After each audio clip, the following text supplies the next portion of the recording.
Well, when there's smoke, there's fire, and there's a large pile of burning debris in the backyard of Rex Heuermann, according to a neighbor.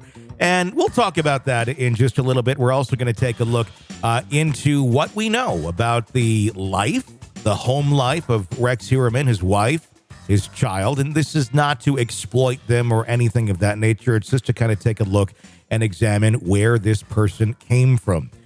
In all, flat out honesty, I feel horrible for that family that went through that. I'm going to guess it was also probably decades of some form of abuse to his family. I don't think that that's too far of a stretch to say.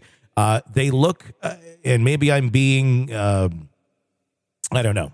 They look like very broken people when you see the pictures of them. And it's not just broken like, hey, we just found out our dad is the alleged Long Island serial killer. They kind of, I don't know. I'm getting the vibe that these people have been broken down for quite some time. Mm-hmm. And I'm going to guess it was probably at the hands of Rex and keeping them beaten down and broke down. And maybe I'm not even speaking physically like beating, but emotionally, mentally, so they would not speak or be aware or suspect anything out of him. This is someone who is clearly very good at manipulating people, has a horrible track record, if this is all true. And if you have a family while doing these sort of things, I'm guessing, have to exert some amount of narcissistic control over them to not be caught. Yeah, they look... I saw some pictures of them like coming out of a store or something, and they're kind of being stalked right now. So yeah.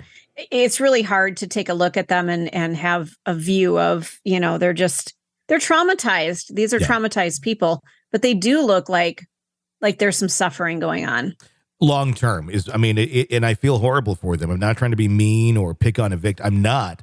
I just truly hope that they can get beyond this for their own good to a certain extent and look healthier, look happier, feel healthy and happier.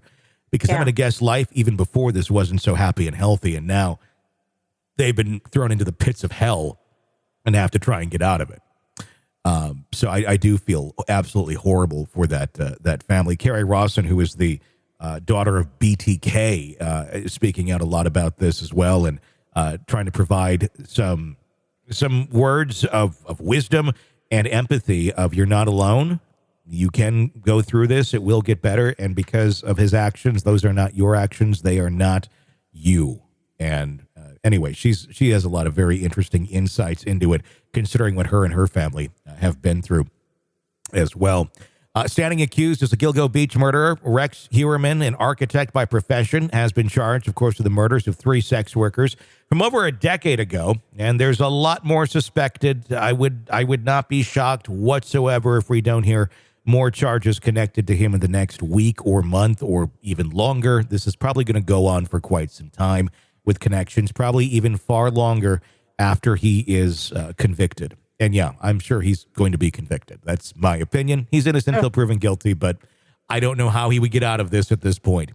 His arrest has unraveled a tale of intrigue and horror that, of course, has shocked his community and the whole country and beyond. On July 14th, Heuermann was charged with the gruesome murders of Amber Costello, Megan Waterman, and Melissa Barthelemy, all of whom disappeared between 2007 and 2010. Their bodies discovered on Gilgo Beach. In addition, Heuermann, of course, is the prime suspect in the murder of Maureen Brainard-Barnes, a 4th woman.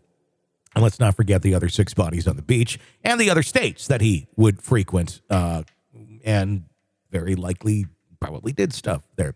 The news of his arrest sent shockwaves through Massapequa Park. His neighbors were taken aback as Heuermann had lived amongst them along with his wife, daughter, and stepson. He was perceived as a somewhat aloof figure who kept to himself. The image portrayed by his defense attorney as a loving husband and devoted father starkly contrasted the persona he embodied in the eyes of his community. Neighbor Frank Musto, speaking to the New York Times, described Heuermann and his wife, Asha. Is it Asha? A-S-A?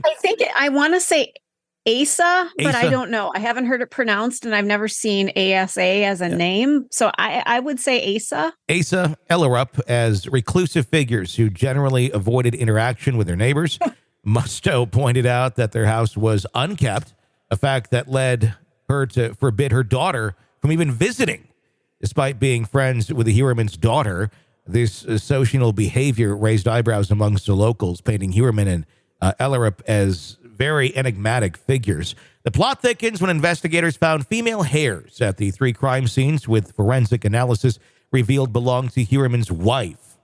However, authorities also confirmed through cell phone records that Ellerup was out of the state when these murders took place more than 10 years ago. This finding presented a paradox that further intrigued investigators, prompting them to dig deeper into the case. Following Heuermann's arrest, a search of his residence led to the shocking discovery of a massive collection of firearms numbering between 200 to 300. Heuermann's house, located just 20 minutes from Gilgo Beach, where the bodies of the victims were dumped, is now the center of the major investigation. Despite having legal permits for 92 guns, why do we even have permits if people are allowed to have 92 guns?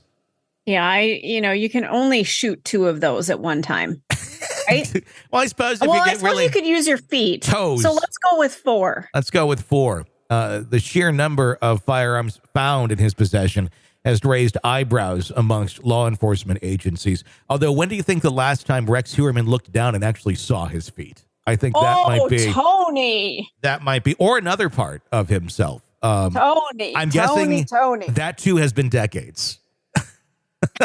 Unless he's using like some sort of like mirror contraption or something.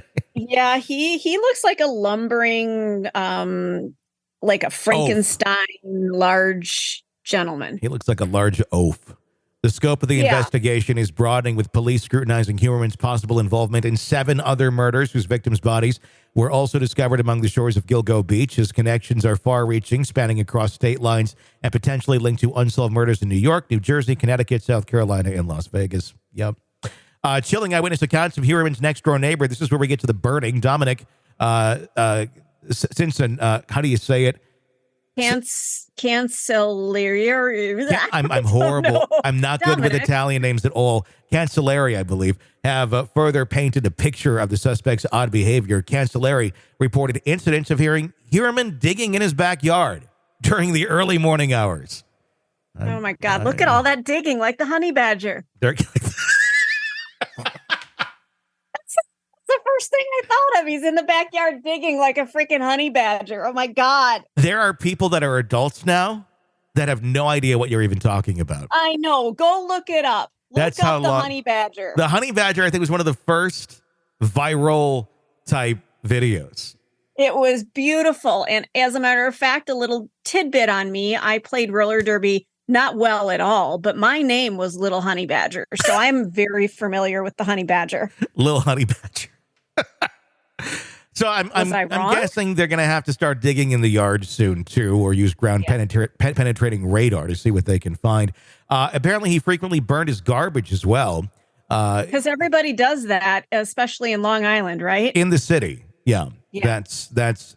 I don't think it's even legal to do like that sort of thing in. No, it's a fire hazard. I can't even tell you the last time I burned something in my backyard. I mean, we've got a little fire table, but we don't even do that because it's sometimes not safe. I mean, so if you're in the backyard burning garbage, what the fuck are you doing? Mm-hmm.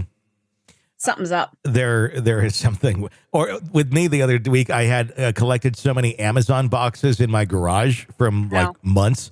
I broke them all down and had a nice little bonfire in my backyard the other day. Do we need to talk? What's going on? I was hiding a couple bodies underneath them. But no, I mean, obviously they're going to need to look into that. Why are you burning your garbage? There's garbage pickup, unless he's extremely cheap and doesn't want to pay for garbage pickup. Who knows?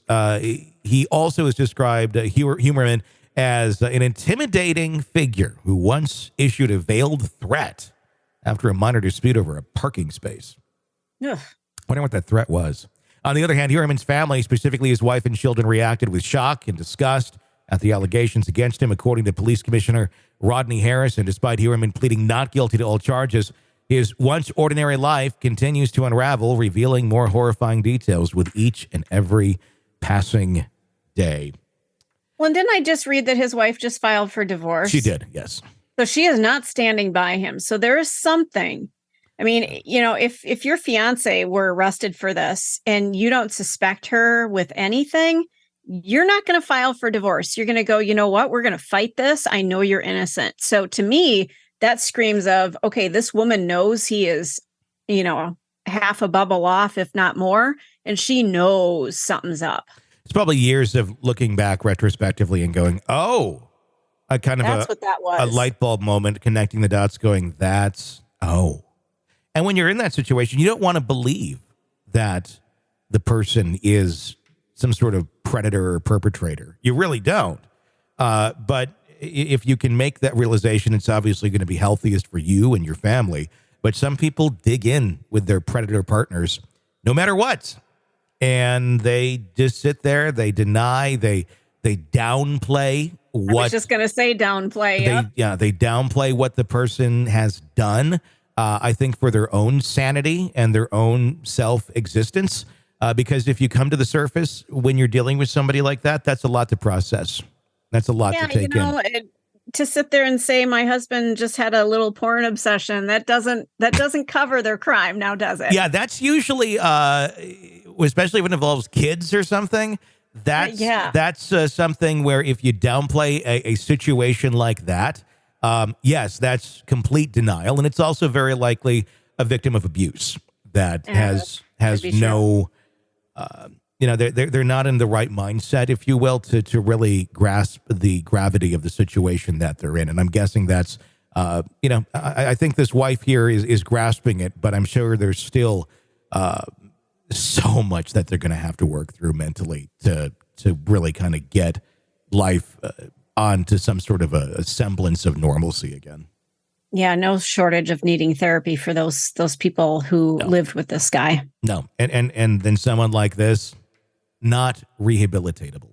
Very simple. God, no. You're into killing hookers on the beach. You're into child porn, which this guy clearly was as well. Sorry, you're looking at child porn. There ain't no coming back. There ain't no recovery. There ain't no rehabilitation. It's very simple. I just say this to people. It's quite often, it's like, have you changed who you've always naturally been attracted to in your lifetime? The answer is usually no. Nope. Whoever you're interested in instinctually is who you probably still are. With this, some people are naturally attracted to kids, and that's a hard reality to accept, but it is a reality. And those people should not be among us. So absolutely horrible. I'm sure we're going to hear many more accounts from the neighborhood. And honestly, I hope the wife and the kids can find a place to kind of just disappear off to. I hope they don't just go back into that house. I can't imagine going back into that house after that, but I hope they find a place of respite where the media can't get to them and they can find a place of peace and healing. You're locked into the Hidden Killers podcast. Want more? Start binging on all of our true crime podcasts right now through Apple Podcasts and get an ad-free experience when you sign up to be a True Crime Today Premium Plus member exclusively on Apple Podcasts. More of the Hidden Killers podcast dropping soon. Press subscribe now.